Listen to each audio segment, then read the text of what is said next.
Recording start हो गया। चलो, आज का चैप्टर है बायोलॉजी, कंट्रोल एंड कोऑर्डिनेशन। तो जैसा लाइफ प्रोसेस है वैसा यही चैप्टर है। इसको भी थोड़ा सा लाइफ प्रोसेस याद रखना थोड़ा आसान था, ये शायद थोड़ा याद रखना कंपैरेटिवली मुश्किल हो सकता है, पर टफ नहीं है, इजी है। हाँ, बहुत डायरेक्ट क्वेश्चंस आता है, ज़्यादा हैवी क्वेश्चंस नहीं आता इसमें भी फंक्शंस ये सभी लिखने देता है। तो चलो देखो, इंट्रोडक्शन में क्या लिखा है। Organisms moves in response to various kinds of stimulus like light, heat, nutrients, food, etc. कहने का मतलब यह है, यहाँ पे स्टिमुलस का मतलब यह है, हम तुमको बताता है, जैसे कि तुमको कहीं घूमने जाना है, वो मोटिवेशन क्या है घूमने का, कौन बता सकेगा? कुछ तो होगा। तुम गुवाहाटी छोड़ के बाहर घूमने जाएगा, वाटरफॉल अगर देखने जा रहा है, वाटरफॉल क्यों देखने जाता है? क्योंकि वो अच्छा लगता है, ठंडा ठंडा हवा आता है, हाँ है ना? हाँ। ठीक है। अब देखो, मान लो तुम घर का बाहर है, पर एकदम बहुत ज्यादा तेज गर्मी है, तुम घर का बाहर रहेगा? नहीं। तो मतलब जो भी तुम्हारा सराउंडिंग है, उस सराउंडिंग के आसपास से तुम अपने आप को मूव करता है या रेस्पॉन्स कर रहा है, नहीं कर रहा है? तुम सराउंडिंग का हिसाब से रेस्पॉन्स कर रहा है। गुवाहाटी में बहुत गर्मी है, चलो शिलोंग चलता है, थोड़ा वाटरफॉल देख के आता है। तो यहाँ पे देखो टेम्परेचर, तुम टेम्परेचर को रेस्पॉन्स किया, जब ज्यादा गर्मी था बोल के तुम बाहर निकला या एसी में जाके बैठ गया, कोई डाउट? इसको इससे रिलेट मत करना, बस एक एग्जांपल दिया रेस्पॉन्स का, स्टिमुलस का। ठीक है। वैसे ही एनिमल्स और प्लांट्स भी लाइट, हीट या न्यूट्रिएंट्स के प्रति अपना रेस्पॉन्स देता है। जहाँ पे न्यूट्रिएंट्स अवेलेबल होगा, सारा एनिमल्स उसी तरह मूव होगा। फॉर एग्जांपल, एक नदी में, हम तुमको बताता है, एकदम बेहतर एग्जांपल बताता है, यह मूवी में ही देखा था अभी। फिर क्या था, हसीना दिलरुबा वाला मूवी। तो उसमें अच्छा दिखाया, क्या दिखाया, यमुना नदी में बहुत मगरमच्छ है। अब मगरमच्छ को नदी से दूसरा और भेजना था, तो वो लोग क्या किया, मान लो यमुना नदी में जो ब्रिज है उसका नीचे उन लोगों को रहना है नदी में, तो वहां मगरमच्छ है, तो मगरमच्छ को दूर भगाना है। तो वो लोग क्या किया, स्टार्ट किया कि नदी से 2 किलोमीटर दूरी पे वो मांसों को हिंदी में क्या बोलता है, मांस, हाँ, मांस फेंकना स्टार्ट किया। तो सारा मगरमच्छ उस 2 किलोमीटर दूरी पे जाके मांस खाना स्टार्ट किया। फिर नेक्स्ट डे 3 किलोमीटर दूरी में फेंका, उसका नेक्स्ट डे 4 किलोमीटर दूरी में फेंका, और उसका नेक्स्ट डे 5 किलोमीटर दूरी में फेंका। तो मगरमच्छ को क्या लगेगा, चाहे ब्रिज का नीचे मांस नहीं मिलके वो 3-4 किलोमीटर दूर पे मांस मिल रहा है या ना? तो ऐसा अगर तुम लगातार 1 महीना तक करता है, तुमको लगता है मगरमच्छ ब्रिज का नीचे रहेगा? क्योंकि मगरमच्छ को तो ऐसा ही लगेगा कि हम लोग को खाना वो 2 किलोमीटर 5 किलोमीटर दूर पे मिल रहा है, हाँ या ना? मेरा वॉइस आ रहा है? हाँ भैया। तो मेरा कहने का मतलब समझ रहा है ना? तो मगरमच्छ ब्रिज से दूर क्यों भागेगा? बिकॉज मगरमच्छ को लगेगा कि यहाँ पे खाना नहीं मिल रहा, खाना कहाँ मिल रहा है, 10 किलोमीटर दूर या 5 किलोमीटर दूर। तो वो लोग रोज वहीं पे रहना पसंद करेगा, बिकॉज वहां पे उन लोग को रेडीमेड खाना मिल रहा है। तो वो लोग वैसे रेस्पॉन्स किया फूड को देख के। और ह्यूमंस भी तो वैसे ही मूव हुआ ना। ह्यूमंस का इवोल्यूशन अफ्रीका से हुआ, फिर अफ्रीका से पूरा कॉन्टिनेंट में फैला, क्यों? In search of food for survival. समझ रहा है? क्लियर? कोई डाउट? हाँ भैया। तो व्हाट इज नहीं। कोऑर्डिनेशन? देखो, the working together of various organs of an organism to adjust vital activities of life is called coordination. अब देखो, हम लोग का ऑर्गन्स भी काम करता है, हार्ट का अपना काम है, स्टोमक का अपना काम है, सबका अपना काम है। तो सब लोग जो अपना एक्टिविटी एक साथ कर रहा है मिल बांट के, उसी को कोऑर्डिनेशन बोलता है। मतलब सब मिल बांट के कर रहा है, एक दूसरे के साथ एडजस्ट करके कर रहा है। किसी एक को इफेक्ट होगा तो पूरा बॉडी को इफेक्ट होगा। हार्ट में प्रॉब्लम आएगा तो भी पूरा बॉडी का ऑर्गन को इफेक्ट करेगा, स्टोमक में आएगा तो भी सबको इफेक्ट करेगा। तो सब मिल बांट के काम करता है। कोई एक में प्रॉब्लम हुआ तो पूरा बॉडी को प्रॉब्लम होगा। कोई डाउट? क्लियर? तो इस बुक में हम लोग पर्टिकुलर 2 टाइप का कोऑर्डिनेशन पढ़ेगा, एक नर्वस कोऑर्डिनेशन और एक केमिकल कोऑर्डिनेशन। ठीक है। तो चलो पहले नर्वस के बारे में पढ़ते हैं। और 2 पार्ट में डिवाइड है, पहले हम लोग एनिमल्स का पढ़ेगा, फिर प्लांट्स का पढ़ेगा। ठीक है, ओके, आगे बढ़े, बढ़े आगे। हाँ भैया। अब देखो एनिमल,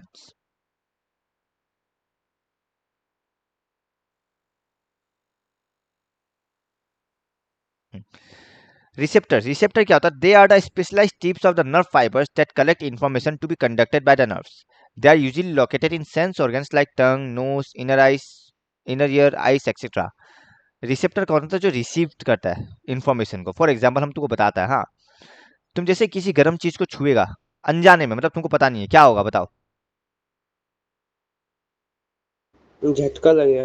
हाँ, पर तुम झटका लगने के बाद हाथ को टच करके रखेगा या रिमूव करेगा?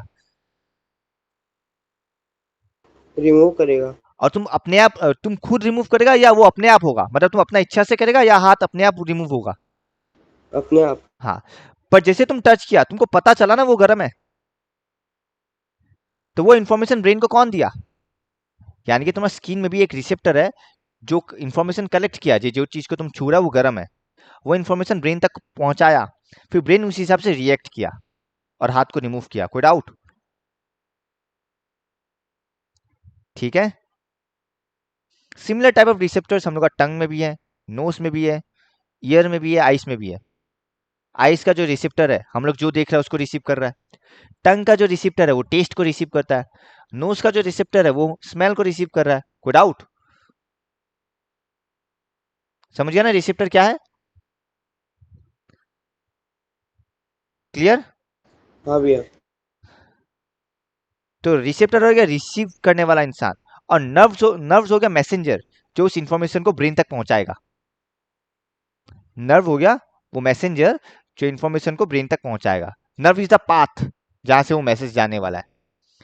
तो दो टाइप का रिसेप्टर है बुक में, अकॉर्डिंग टू बुक. एक गस्टेटरी रिसेप्टर, ये क्या करता है? It detect taste and they are present in our tongue. तो टंग में कौन सा रिसेप्टर होता है? यानी टंग में जो रिसेप्टर है उसका नाम क्या है? गस्टेटोरी रिसेप्टर. ऑब्वियस बात है क्या डिटेक्ट करेगा? टेस्ट. फिर आता है ऑल्फैक्टरी. ऑलरेडी हम लोग ऑल्फैक्टरी इंडिकेटर का पढ़ा है तो पता ही चल गया स्मेल. तो ये डिटेक्ट स्मेल, और ये कहाँ प्रेजेंट है? नोज में. कोई डाउट? क्लियर? आगे बढ़े. हाँ भैया. फिर ये दो बुक में नहीं है पर हम लिख दिया ताकि आए तो पता चले. देखो, phonoreceptors they are responsible for hearing, यानी सुनने के लिए, और ऑब्वियसली सुनने के लिए रेस्पॉन्सिबल है तो कहाँ प्रेजेंट है? इनर ईयर में. और थर्मोरिसेप्टर्स ये हो गया देखने के लिए, it is present in eyes. तो विजुअल स्टिमुलस है जो भी हम लोग देख रहे हैं उसको रिसीव कर रहा है and it is present in eyes. कोई डाउट? मेनली ये दो याद रखना, ये दो एग्जाम में पूछता ही है एमसीक्यू फॉर्म में. बाकी तो भी पूछ ले, इसलिए ध्यान में रखो, पर्टिकुलरली सीबीएसई स्टूडेंट्स. सेबा का कोई इशू नहीं है, सेबा का ये दो काफी है. कोई डाउट? आगे बढ़े हम. रिसेप्टर में कोई प्रॉब्लम? नहीं. तो एग्जाम में गस्टेटरी एंड ऑल्फैक्टरी पूछता है, याद रखना. तो वैसे लिख देना. फंक्शन हो गया डिटेक्ट टेस्ट, और लोकेशन हो गया टंग. तो एग्जाम में यही पूछता है जो कहाँ लोकेटेड है और इसका फंक्शन बताओ. Half plus half 1 mark. कोई डाउट? आगे बढ़े. तो देखो, control and coordination in animal consist of nervous system and endocrine system. अब एक बात बताओ, अगर एंडोक्राइन है तो ऑब्वियस सा बात है एक्सोक्राइन भी एग्जिस्ट करता होगा, कि जैसे एंडोथर्मिक होता है और एक्सोथर्मिक होता है, वैसे एंडो है तो एक्सो भी होगा, है ना? समझ रहा है क्या बोलना चाह रहा है? समझ रहा है? ये रिपीट कीजिए ना भैया. जैसे एंडोथर्मिक रिएक्शन होता है तो एक्सोथर्मिक भी तो है. हाँ. तो जैसे यहाँ एंडोक्राइन सिस्टम है, ऑब्वियस बात है एक्सोक्राइन भी होगा, पर हम यहाँ मेंशन नहीं किया. हम बोला कंट्रोल एंड कोऑर्डिनेशन में सिर्फ नर्वस एंड एंडोक्राइन है, एक्सोक्राइन नहीं है. क्यों बताओ? क्या हम लोग एक्सोक्राइन पढ़ने का जरूरत नहीं है? कोई बता सकेगा क्यों? क्या एक्सोक्राइन पढ़ा हुआ है पहले? नहीं. हाँ या ना? नहीं. अगर हम बोलेगा पढ़ा हुआ है तो कहाँ पढ़ा, बोल सकेगा? Life process. हम लोग लाइफ प्रोसेस में जो भी पढ़ा वो सब एक्सोक्राइन सिस्टम का ही पार्ट है. ठीक है? कैसे है वो बाद में बता देगा, आएगा. लाइफ प्रोसेस में हम लोग जो भी पढ़ा वो एक्सोक्राइन सिस्टम का ही पार्ट है. Okay, clear? ध्यान रहेगा ये चीज. और हाँ कंट्रोल एंड कोऑर्डिनेशन में हम लोग nervous system and endocrine system पढ़ेगा। कोई डाउट? आगे बढ़े। ठीक है हाँ प्राची? भैया। प्राची केसर ठीक है ना? हाँ हाँ जी। ठीक। अगर कोई एंटर करता है तो हमको बताना, हाँ, आलोक या रजनी में से। ठीक है। अब नर्व सेल पे आता है। नर्व सेल ऑलरेडी तुम लोग क्लास 9 में पढ़ा हुआ ही है। डायग्राम का हम स्पेस छोड़ा हुआ है, तुम लोग डायग्राम बनाना। 9 में जो पढ़ा था वही है, कुछ अलग नहीं है। ठीक है।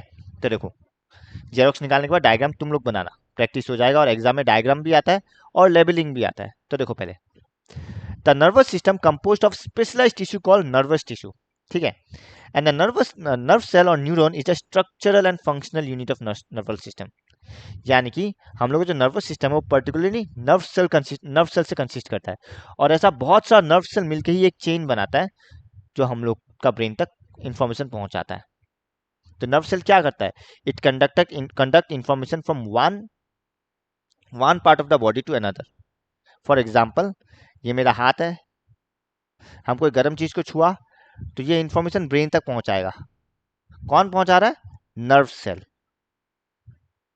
तो नर्व सेल का काम है इसी इंफॉर्मेशन को पहुंचाना। ठीक है, क्लियर? आगे बढ़े। हाँ नर्व सेल का काम क्या है? जो भी इंफॉर्मेशन रिसीव किया रिसेप्टर, उसको ब्रेन तक पहुंचाना। तो from one part of the body to another part. अब नर्व सेल का डायग्राम किस किस को आता है? याद है किसी को? आता है सर, अच्छा से, बड़ा आसान है।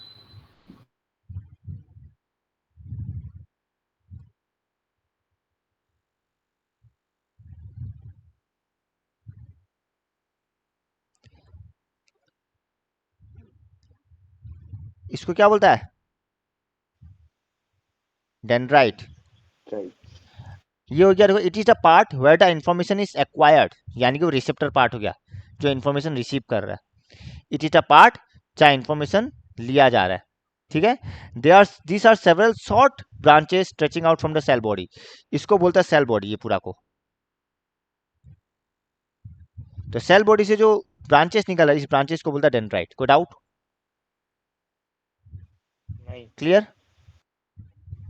हाँ फिर आता है एक्सॉन। एक्सॉन हो गया ये इलोंगेटेड पार्ट जो सेल बॉडी और इसको अगर हम बोलेगा नर्व एंडिंग, नर्व एंडिंग का बीच में है।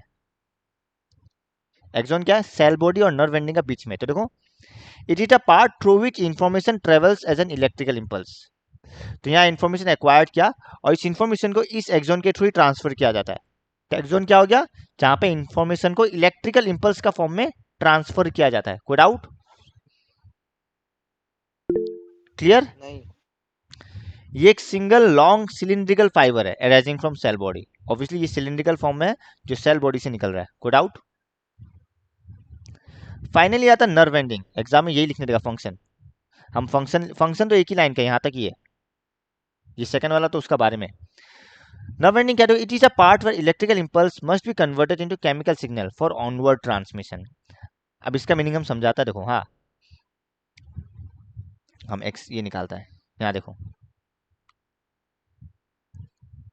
मान लो ये एक नर्व सेल है। ठीक है, सबको व्हाइट बोर्ड दिखाई दे रहा है? ठीक है। अब देखो, हाँ भैया। ये जो नर्व सेल है ये दूसरा नर्व सेल से कनेक्टेड है ऐसे। समझ रहा है? यानी हर एक डेंड्राइट दूसरा नर्व सेल से भी कनेक्टेड है। ये दूसरा नर्व सेल से, ये दूसरा नर्व सेल है, मतलब ये डेंड्राइट किसी और नर्व सेल का एंडिंग से कनेक्टेड है। ये डेंड्राइट किसी और नर्व सेल का एंडिंग से कनेक्टेड है। या फिर तुम ऐसे बोलो, हर एक नर्व एंडिंग दूसरा डेंड्राइट से कनेक्टेड है, दूसरा नर्व सेल का डेंड्राइट से। समझ रहा है? कोई डाउट? नहीं। दो नर्व सेल कैसे कनेक्टेड है? एक नर्व सेल का नर्व एंडिंग और दूसरा नर्व सेल का डेंड्राइट के थ्रू। कोई डाउट? तो ये जो सारा इलेक्ट्रिकल इंपल्स आया, यहाँ आके वापस केमिकल्स में कन्वर्ट होगा और फिर ऑनवर्ड ट्रांसमिशन होगा नेक्स्ट नर्व सेल तक, यानी कि डेंड्राइट तक।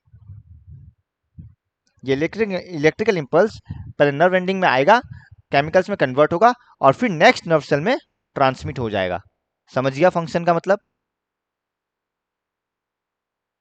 जो they must be converted into chemical signal for onward transmission. कोई डाउट? क्या बोलना चाहता है? क्या ये क्लियर है?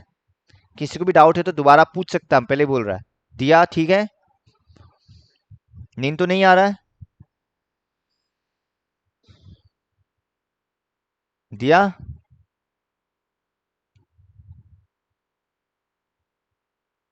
हेलो दिया, मेरा वॉइस आ रहा है दिया?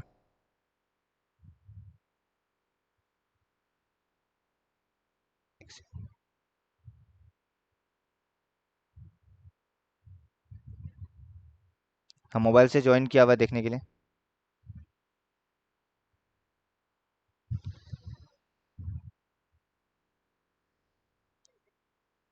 तो आ जाओ, कॉल पे नहीं है तो कहाँ गए तुम?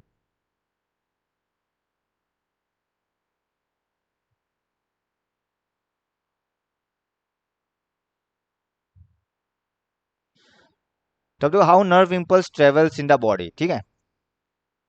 तो ऑब्वियस बात है, सबसे पहले इंफॉर्मेशन कौन रिसीव करेगा बताओ? डेंड्राइट। डेंड्राइट। तो देखो पहला स्टेटमेंट वही है, the information is receive by the dendrite tip of the nerve cell. देखो the information is received by the dendrite tip of the nerve cell which then sets off chemical reaction and creates an electric impulse। यानी कि यहाँ पे chemical release होता है और वही chemicals electrical impulse में कन्वर्ट होता है और वही electrical impulse through out the body travel करता है। कोई डाउट? डेंड्राइट भी केमिकल सिग्नल का फॉर्म में ही रिसीव करता है, फिर उसको वो क्या करता है, इलेक्ट्रिकल इंपल्स में कन्वर्ट करता है और वो इलेक्ट्रिकल इंपल्स ट्रेवल करता है through out the body. Clear? हाँ। ओके, तो वही लिखा देखो, हाँ which sets of chemical reaction and creates an electrical impulse। अगर तुम डायग्राम समझ गया ये बना के लिख सकेगा। फिर देखो this impulse will travel from dendrite to cell body, पहले dendrite से cell body में आएगा और cell body से देखो and then along the axon to its end। यानी कि dendrite से पहले cell body में आया पूरा का पूरा और इस cell body से पूरा axon के alone ट्रेवल करेगा। तो वही लिखा है।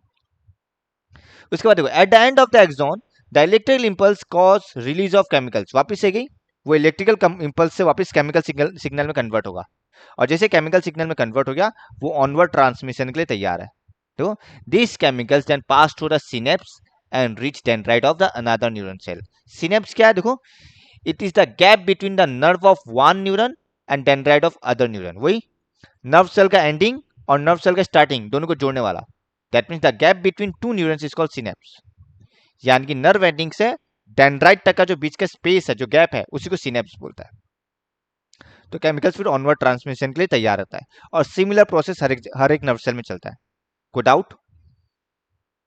ये 2 मार्क का आएगा, समझाना क्या किया? हाँ सर। खुशल का कैमरा फीड ऑफ है।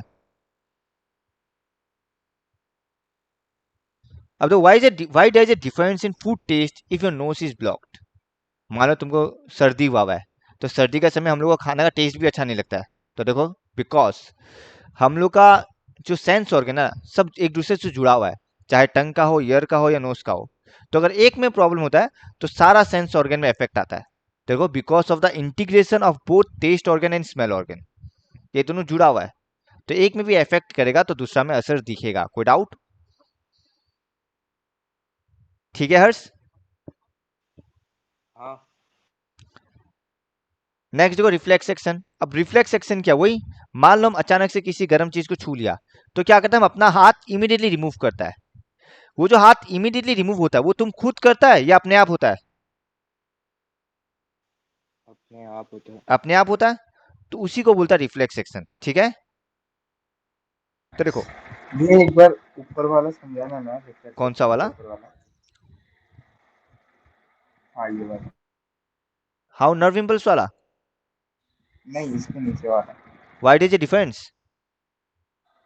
हाँ देखो जब भी हम लोग को सर्दी हो जाता है तो हम लोग को खाना का भी स्वाद नहीं आता है, मतलब जब हम लोग को सर्दी होता है तो हम लोग का सेंस ऑर्गन अच्छे से काम नहीं कर रहा होता है। तो सिंस सेंस ऑर्गन और टेस्ट ऑर्गन दोनों जुड़ा हुआ है एक दूसरे से, तो एक में अगर कुछ असर होता इफेक्ट होता है तो दूसरा में भी असर दिखता है। तो ये दोनों एक दूसरे से जुड़ा हुआ है। इसी वजह से जब सेंस ऑर्गन खराब होता है तो टेस्ट ऑर्गन में भी हम लोग को असर दिखता है, इस वजह से टेस्ट नहीं आता है या टेस्ट अलग लगता है थोड़ा। ठीक है, तो because of the integration, integration मतलब जुड़ना, जॉइंट, कॉम्बाइन, कॉम्बिनेशन, जुड़ा हुआ है मतलब। ठीक है, ओके राघव। हाँ भैया। अब दो reflex section, they are the sudden involuntary movement in response to stimulus, यानी कि आसपास का जो भी सराउंडिंग है उसको देखते हुए तुम्हारा बॉडी जो रेस्पॉन्ड करता है। मान लो अचानक से तुम गर्म चीज को छू लिया तो वो भी एक तरह का स्टिमुलस है, जैसे तुम छुएगा तुम्हारा बॉडी इमीडिएटली रिएक्ट करेगा। ठीक है, मान लो तुम एक जगह खड़ा है और अचानक शेर तुम्हारा सामने आ जाए, तुम क्या करेगा? क्या करेगा? भागेगा। भागेगा ना? शेर का तरफ भागेगा या शेर से दूर भागेगा? दूर। ऑब्वियसली उस समय तुम्हारा दिमाग काम नहीं कर रहा होगा, तुम ऑटोमेटिकली भागना स्टार्ट करेगा। कहने का मतलब वही है। तो वही बोला, it is the sudden involuntary movement in response to stimulus. For example blinking of eyes. तुम देखना कभी मच्छर या मक्खी हम लोग का आंखों का सामने आता है, अपने आप आंख बंद होता नहीं होता, ब्लिंक होता नहीं होता है, तो वो भी एक तरह से अपने आप को प्रोटेक्ट करने के लिए ब्लिंक होता है। फिर मूविंग योर हैंड, तुम जब चल रहा होता है हाथ अपने आप मूव होता है या तुम जानबूझकर मूव करता है? अपने फिर आप होते हैं। ओके, अच्छा ये पूरा पढ़ा भी नहीं। Moving your hand away from hot iron plate, या तो यानी किसी गर्म चीज को छू लेता है तो हाथ अपने आप मूव करता है तुम। ठीक है, कोई डाउट? अच्छा, जो सिंपल चलते समय जो हम लोग का हाथ मूव होता है उसमें न्यूटन्स फर्स्ट लॉ का भी एक रोल है, क्योंकि हम लोग का हाथ रेस्ट में रहता है, हम लोग का बाकी बॉडी मोशन में है, इसलिए हम लोग का हाथ ऑटोमेटिकली आगे पीछे होता है। इनर्शिया ना सर। हाँ, इनर्शिया। तो रिफ्लेक्स एक्शन क्या होगा? जो सडन इनवॉलेंट्री एक्शन। इनवॉलेंट्री मतलब जो हम लोग नहीं करता है, वॉलेंट्री मूवमेंट मतलब जो हम लोग अपना मर्जी से करता है, जैसे कि चलना, walking. Walking is a voluntary movement. क्यों? वॉलेंट्री मतलब अपना मर्जी से करना, और इनवॉलेंट्री मतलब अपना मर्जी से नहीं करना, वो ब्रेन अपने आप करता है। कोई डाउट? ओके, अब ये देखो, मान लो तुम किसी गर्म चीज को छुआ, तो ये इंफॉर्मेशन कौन रिसीव करेगा? कौन रिसीव करेगा? Then right. डेंड्राइट रिसीव करेगा, और रिसीव करने के बाद कहां तक पहुंचाएगा? ब्रेन तक? ब्रेन तक भी नहीं, स्पाइनल कॉर्ड तक। तो देखो, रिसीवर से लेके, सॉरी, डेंड्राइट से लेके जो भी मेरा रिसीवर है वहां तक ये इलेक्ट्रिकल इंपल्स ट्रेवल करेगा नहीं करेगा? तो इलेक्ट्रिकल इंपल्स एक पाथ ट्रेवल किया, उसी पाथ को बोलता है रिफ्लेक्स आर्क। तो रिफ्लेक्स आर्क कुछ नहीं, वो पाथ है, वो रास्ता है जो इलेक्ट्रिकल इंपल्स ने ट्रेवल किया ड्यूरिंग रिफ्लेक्स एक्शन। तो path of the electrical impulse during the reflex action is called reflex arc. उस रास्ता का नाम है रिफ्लेक्स आर्क। ठीक है, वो जो नर्व सेल के थ्रू ट्रेवल किया पूरा मोमेंट में, उसी रास्ता को बोलता है रिफ्लेक्स आर्क। कोई डाउट? नहीं। ठीक है, तो reflex arc is composed of a sensory neuron, spinal cord, motor neuron and muscle, मतलब पार्ट में डिवाइड कर दिया है। ठीक है, नर्व सेल में भी डिवाइड किया है, motor nerve cell, sensory nerve cell, वैसे ही। तो देखो नीचे हम लोग पढ़ता है, फिर नीचे डायग्राम देखो, नीचे एक डायग्राम में पता चल जाएगा। वो देखो हम लोग का हाथ किसी गर्म चीज को छू रहा है, हाँ या ना? तो हम लोग का जो फिंगर है वो हो गया रिसेप्टर, यानी कि रिसेप्टर जो रिसीव कर रहा है। फिंगर का जो स्किन है वो हो गया रिसेप्टर, जो इस इंफॉर्मेशन को रिसीव करेगा। अब वो रिसीव करके क्या करेगा? हम लोग का स्पाइनल कॉर्ड तक पहुंचाएगा। तो ये जो पाथ ट्रेवल कर रहा है इसी को बोलते हैं रिफ्लेक्स आर्क। अब देखो, तो यहां से लेकर वो पहले मैसेज को पहुंचाएगा स्पाइनल कॉर्ड तक। तो यानी कि यहां से लेके जो स्पाइनल कॉर्ड का बीच में जो नर्व सेल है उसको बोलता है सेंसरी न्यूरन। यानी कि सेंसरी न्यूरन क्या करता है? इंफॉर्मेशन को स्पाइनल कॉर्ड तक पहुंचाता है। सेंसरी न्यूरन क्या करता है? इंफॉर्मेशन को स्पाइनल कॉर्ड तक पहुंचा रहा है। कोई डाउट? क्लियर? अब स्पाइनल कॉर्ड के बाद क्या होगा बताओ? ये इंफॉर्मेशन कहां जाएगा? ब्रेन। क्या बोल रहा है? ब्रेन। ब्रेन के पास। बट यस, ब्रेन के पास इंफॉर्मेशन जाता है, बट ड्यूरिंग रिफ्लेक्स एक्शन हम लोग का बॉडी के पास इतना टाइम नहीं है कि वो इस इंफॉर्मेशन को ब्रेन तक पहुंचाए और ब्रेन का रिप्लाई का वेट करे, तब तक मेरा हाथ जल जाएगा। तो ये जो काम है ये स्पाइनल कॉर्ड ही करता है। स्पाइनल कॉर्ड ही कमांड करता है कि हाथ को रिमूव करो। इसमें ब्रेन का रिप्लाई का वेट नहीं करता है। ब्रेन तक मैसेज जाता है पर ब्रेन का रिप्लाई का वेट नहीं करता है। यानी कि रिफ्लेक्स एक्शन में मेन काम स्पाइनल कॉर्ड का है। जैसे इंफॉर्मेशन स्पाइनल कॉर्ड के पास किया, स्पाइनल कॉर्ड ही क्या किया, रिप्लाई दे दिया कि तुम इमीडिएटली हाथ को रिमूव करो। ठीक है, तो देखो, तो जाते समय वो सेंसरी न्यूरॉन से ट्रेवल किया और रिटर्न का समय वो मोटर न्यूरॉन से ट्रेवल किया। यानी कि आते समय जब रिप्लाई लेके आ रहा है कि क्या करना है, हाथ को रिमूव करना है, तो वो मोटर न्यूरॉन के थ्रू आ रहा है और मोटर न्यूरॉन उस इंफॉर्मेशन को हम लोग मसल सेल को देता है, जिसको बोलता है इफेक्टर। इफेक्टर मतलब जो असर दिखेगा, इफेक्ट दिखेगा, और वो मसल सेल क्या करेगा, अपना शेप चेंज करके हाथ को रिमूव करेगा, यानी कि हाथ को पीछे करेगा। अब तुमको बीच में दिख रहा होगा सेंसरी और मोटर न्यूरॉन का बीच में एक और न्यूरॉन है जिसको बोलता है रिले न्यूरॉन। कोई बता सकेगा इसका नाम रिले क्यों पड़ा है? कौन बता सकेगा इसका नाम रिले क्यों पड़ा है? रिले रेस के बारे में जानता है? हाँ सर। क्या करता है, पहला कैंडिडेट आधा दौड़ता है, फिर पास ऑन कर देता है, और फिर सेकंड कैंडिडेट दौड़ता है, हाँ या ना? हाँ यहाँ भी तो वही चल रहा है। पहले सेंसरी न्यूरॉन लाया, फिर पास ऑन कर दिया, और फिर मोटर न्यूरॉन लेके गया, तो इसलिए बीच में रिले न्यूरॉन। तो सेंसरी और मोटर न्यूरॉन का बीच में है रिले न्यूरॉन। कोई डाउट? तो रिले न्यूरॉन क्या कर रहा है, सेंसरी और मोटर न्यूरॉन को कनेक्ट कर रहा है। कोई डाउट? तो ये जो एंटायर पाथ ट्रेवल किया, रिसेप्टर से सेंसरी, सेंसरी से स्पाइनल, स्पाइनल से मोटर, मोटर न्यूरॉन से इफेक्टर, इसी पाथ को रिफ्लेक्स आर्क बोलता है। कोई डाउट? डायग्राम बनाने नहीं देगा एग्जाम में, टेंशन मत लो, ये समझाने के लिए बनाया हुआ है। ठीक है, तो ऊपर आ जाता देखो। अच्छा, why there is need for reflex arc? Because it helps us to protect from danger, as reflex arc enables motor neurons without a delay of routing signals to the brain. Reflex arc क्या करता है, immediately motor neuron को reply दे देता है बिना brain का reply का wait कर। यानी कि हम लोग बोल सकते हैं रिफ्लेक्स एक्शन में ब्रेन का रोल नहीं है, मतलब हम लोग ब्रेन का रिप्लाई का इंतजार नहीं करता है, क्योंकि जब तक ब्रेन रिप्लाई करेगा तब तक शायद हम लोग का हाथ जल जाए। तो कोई पूछेगा ना क्या रिफ्लेक्स एक्शन में ब्रेन का रोल है, तो हम लोग लिखेगा there is no role of brain in reflex action, या what is the role of brain in reflex action, कोई रोल नहीं है। ठीक है, अब तो how does reflex action work, reflex arc work, वही पहले रिसेप्टर रिसीव करता है, रिसीव करने के बाद वो सेंसरी न्यूरॉन के पास जाता है and sensory neuron sends this electrical impulse to relay neuron which is located in the spinal cord. वही क्या देखो, सेंसरी न्यूरॉन क्या कर रहा है, इसी इंफॉर्मेशन को रिले न्यूरॉन तक पहुंचाता है। अब ये रिले न्यूरॉन क्या कर रहा है, सेंसरी और मोटर को कनेक्ट कर रहा है, तो रिले न्यूरॉन ये सारा इंफॉर्मेशन मोटर को पास ऑन कर देगा। देखो जो भी रिप्लाई होगा, मतलब relay neurons connect sensory to motor neurons, so motor neuron sends electrical impulse to an effector, जो कि हम लोग यहाँ मसल सेल्स है, so that the muscle can take immediate action. तो वही जो हम समझा वही किया, पहले सेंसरी न्यूरॉन रिसीव करता है, फिर वो इलेक्ट्रिकल इंपल्स को रिले न्यूरॉन तक पहुंचाता है, फिर रिले न्यूरॉन क्या करता है, जो भी रिप्लाई होना पड़ता है वो मोटर न्यूरॉन तक पहुंचा देता है, और मोटर न्यूरॉन इफेक्टर तक पहुंचाता है, इफेक्टर यानी कि मसल सेल, और फिर मसल सेल वैसे ही रिएक्ट करता है। कोई डाउट? वैसे ही बिहेव करता है। तो ये भी 2 मार्क का आ सकता है और कुछ नहीं। तो देखो नीचे फ्लो चार्ट बना दिया है, receptor, sensory neuron, spinal cord, motor neuron, effector. कोई डाउट? अब तो नीचे का क्वेश्चन 3 मार्क में आता है, तुमको बस फ्लो चार्ट बनाना और कुछ नहीं, नीचे जस्ट फ्लो चार्ट बनाना है। देखो क्या बोला है, trace the sequence of events which occur when a bright light is focused on your eyes.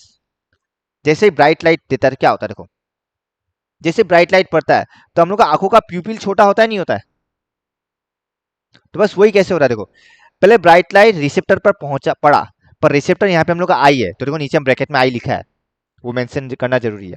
उसके बाद सेंसरी न्यूरॉन तक गया, सेंसरी से स्पाइनल कॉर्ड, तुम रिले न्यूरॉन भी लिखेगा तो रॉन्ग नहीं देगा, फिर उसके बाद मोटर न्यूरॉन, और मोटर न्यूरॉन से इफेक्टर, पर यहाँ पे इफेक्टर कौन है, हम लोग का आइरिस, बिकॉज हम लोग पढ़ा है जो पीपल का साइज कौन कंट्रोल कर रहा है, आइरिस करता है। तो आइरिस हो गया इफेक्टर। तो जैसे उस पर इंफॉर्मेशन पहुंचा वो उस हिसाब से एक्ट किया और पीपल श्रिंक हो गया। चेक करो फ्लो चार्ट में, कोई डाउट? ऊपर वाला ये बस तुमको रिसेप्टर और इफेक्टर को चेंज करना है, बाकी सब सेम है। यहाँ पे खाली रिसेप्टर और इफेक्टर बदलेगा हर जगह। जैसे सेकंड इवेंट देखो क्या बोला है, trace the sequence of events which occurs when we touch an hot object. तो इस बार जो रिसेप्टर है हम लोग का हाथ का स्किन है, तो देखो जैसे टच एन हॉट ऑब्जेक्ट तो रिसेप्टर स्किन। फिर सेम कहानी, sensory neuron, spinal cord, motor neuron और इफेक्टर ऑब्वियसली वही वापस मसल से लिए जो हाथ को पीछे लेगा। देखो हैंड इज टेकन बैक, खत्म, मिल गया 3 मार्क्स। चेक करो, कोई डाउट? ठीक है, ये इसमें किसी को कोई प्रॉब्लम? क्या हम आगे बढ़े? कुशल, खुशल, प्राची, दिया, हाँ सर। हाँ भैया। आगे बढ़े दिया? हाँ भैया। राघव ठीक है? तो देखो रिले न्यूरन का फंक्शन लिख दिया, क्या लिखा है, it allow sensory neuron and motor neuron to communicate with each other. Obvious सा बात है, सेंसरी मोटर से न्यूरेट करता है, कम्युनिकेट करता है, बता रहा है ये इन्फॉर्मेशन है, अब तुम उसी हिसाब से रिप्लाई लेके जाओ। स्पाइनल कॉर्ड वही कर रहा है and it is present in spinal cord and brain. Brain में भी है डेफिनेटली, क्योंकि देखो जब ब्रेन के पास इन्फॉर्मेशन जाएगा तो ब्रेन भी तो रिप्लाई देगा। तो तुम ऐसे सोच सकता है, इन्फॉर्मेशन भेजने के लिए सेंसरी न्यूरन है, रिप्लाई देने के लिए मोटर न्यूरन है, रिप्लाई देने के लिए मोटर न्यूरन है, बस वही है। कोई डाउट? आगे बढ़े हम।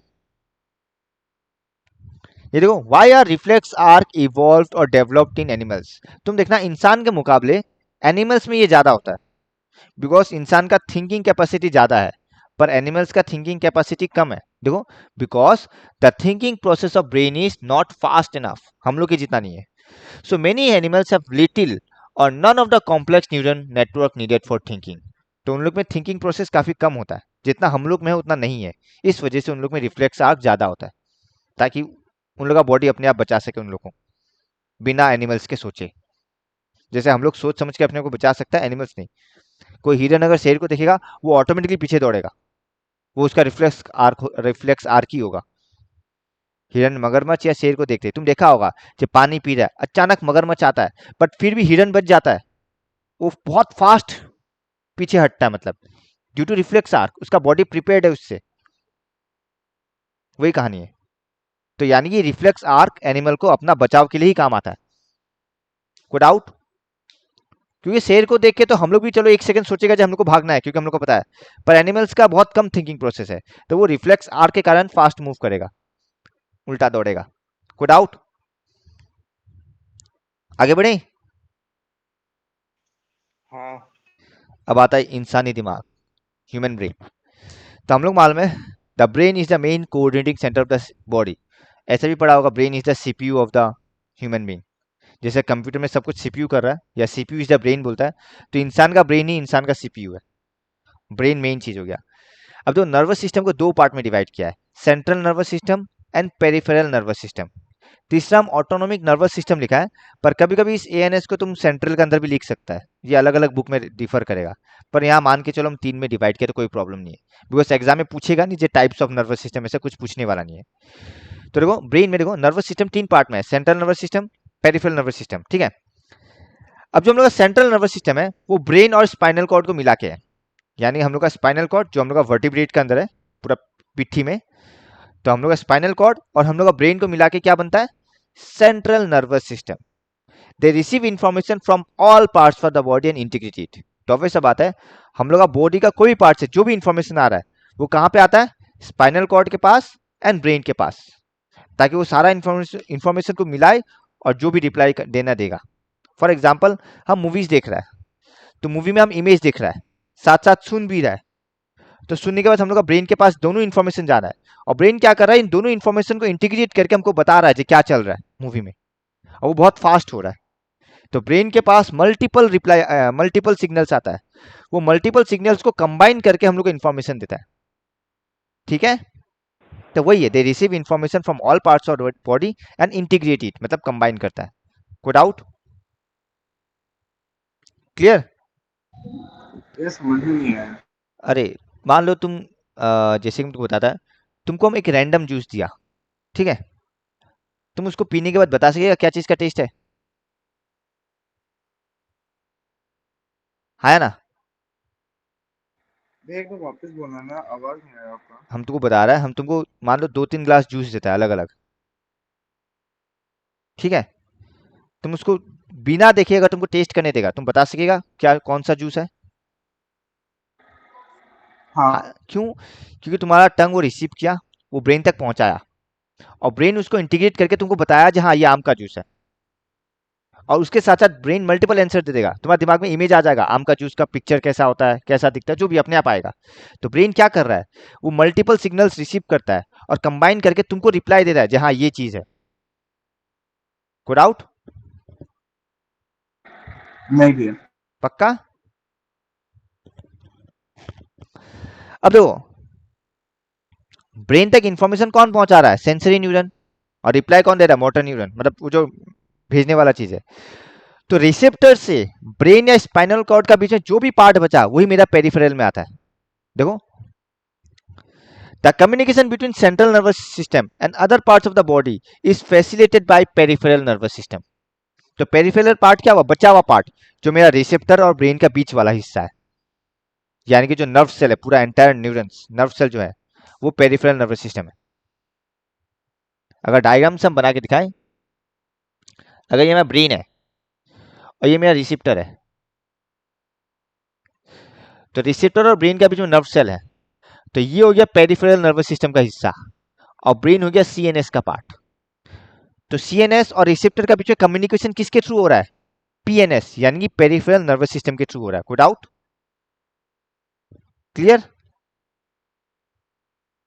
ओके, तो ऊपर वही लिखा है, देखो, the nervous system also communicate with the muscles. Obviously बात है, मसल से कम्युनिकेट कर रहा है, तो वो कौन कर रहा है? पीएनएस कर रहा है, ताकि इंफॉर्मेशन भेज सके।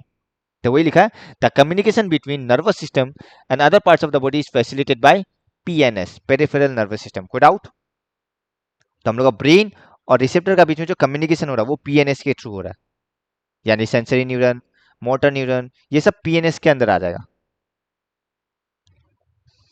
अब दो, the peripheral nervous system is composed of cranial nerves arising from the brain and spinal nerves arising from the spinal cord. यानी कि जो नर्व ब्रेन से निकल रहा है उसको नाम दिया क्रेनियल नर्व, जो नर्व स्पाइनल कॉर्ड से निकल रहा है उसको नाम दिया स्पाइनल नर्व। यानी कि हम लोग का पीएनएस दो टाइप का नर्व है, एक क्रेनियल नर्व्स और एक स्पाइनल नर्व्स। तो ब्रेन से निकलने वाला नर्व को बोलता है क्रेनियल नर्व्स, और स्पाइनल कॉर्ड से निकलने वाला नर्व को बोलता है स्पाइनल नर्व। कोई डाउट? चेक करो। यही इतना ही है सीएनएस और पीएनएस के बारे में। सीएनएस मतलब सेंट्रल नर्वस सिस्टम, पीएनएस मतलब पेरिफेरल नर्वस सिस्टम। तो सेंट्रल नर्वस सिस्टम में ब्रेन और स्पाइनल कॉर्ड आता है, और ब्रेन और स्पाइनल कॉर्ड से जो नर्व निकल रहा है कम्युनिकेट करने के लिए, उसी नर्व को बोलता है पेरिफेरल नर्वस सिस्टम। तो ब्रेन वाला नर्व को बोलता है क्रेनियल नर्व, और स्पाइनल वाला नर्व को बोलता है स्पाइनल नर्व। कोई डाउट इतना तक? नहीं। अब देखो, autonomous nervous system, it is a chain of nerves which runs along the nerves, और ये हम लोग का इनवॉलेंटरी एक्शन को कंट्रोल करता है। इसलिए हम बोल सकते हैं ऑटोनोमस को तुम अलग से नहीं रखने भी चलेगा, इस सब का अंदर आ जाएगा। तो ऑटोनोमस को हम अलग से रखा ताकि तुमको बोल सके। तो ऑटोनोमस क्या है? जो खुद हो रहा है, इनवॉलेंटरी एक्शन, वो हम लोग का कंट्रोल में नहीं है। इनवॉलेंटरी एक्शन हम लोग का कंट्रोल में नहीं है, तो it controls all the involuntary action in the human body. जैसे कि अचानक भूख लगना, क्या भूख लगना मेरा कंट्रोल में है? नहीं। तो वो हो गया इनवॉलेंटरी एक्शन। कोई doubt? Clear? Blinking of ice, ये सब इनवॉलेंटरी एक्शन में डाल सकता है, यानी ऑटोनोमस में डाल सकता है तुम, पर ऑटोनोमस ये दो का ही हिस्सा है। तो देखो, nervous system CNS, PNS, ANS. ANS तो छोड़ो, कंट्रोल इनवॉलेंटरी एक्शन। पीएनएस को देखो, पीएनएस में हम दो पार्ट बनाया, cranial nerves and spinal nerves. Cranial nerves arise from brain, spinal nerves arise from spinal cord. आज ब्रेन का डिटेल नहीं जाएगा, डोंट वरी, 5 बज गया।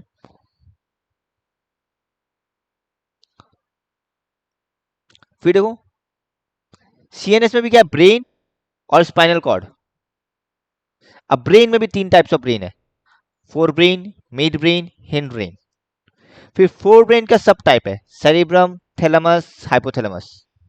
हिंड ब्रेन में भी 3 सब टाइप्स है, सेरिबेलम, पॉन्स एंड मेडुला ऑब्लोगेंटा। सबका याद रखना पड़ेगा, बिकॉज एग्जाम में एमसीक्यू में डालेगा कि कौन सा पार्ट ब्रेन का कौन सा पार्ट कंट्रोल करता है। फॉर एग्जाम्पल, वोमिटिंग कौन सा पार्ट कंट्रोल कर रहा है, वॉकिंग कौन सा पार्ट कंट्रोल कर रहा है, ये सब एग्जाम में पूछता है, नोट्स में लिखा है, डोंट वरी, एकदम इजीली याद हो जाता है, टेंशन मत लो, याद हो जाएगा, आराम से याद हो जाता है, टफ नहीं है। तो नेक्स्ट क्लास हम लोग इसी के बारे में पढ़ने वाला है, fore brain, mid brain, hind brain, और देखो सब लिखा हुआ है, जैसे कि मेडुला ऑब्लोंगेटा क्या कंट्रोल करता है, salivation, vomiting, blood pressure, pons control करता है रेस्पिरेशन, ये जो सेरेबेलम है ये riding a bicycle, walking in straight line, pencil को उठाना, स्विमिंग, रनिंग, ये सब कंट्रोल करता है। तो सब लिखा है, टेंशन मत लो, एग्जाम में कॉमन आ जाएगा, बाकी बाद में आएगा। तो इतना तक कोई डाउट है देखो किसी को भी, ब्रेन का टाइप्स तक, मतलब ब्रेन का बारे में जो भी हम बताया, सबको क्लियर है? ठीक है, हाँ हाँ सर। चलो, तो साइंस इतना ही रखता है, नेक्स्ट क्लास कंटिन्यू कर लेगा, 7:30 में टेस्ट है ही, 7:15, अभी आओ सोशल स्टार्ट करता है।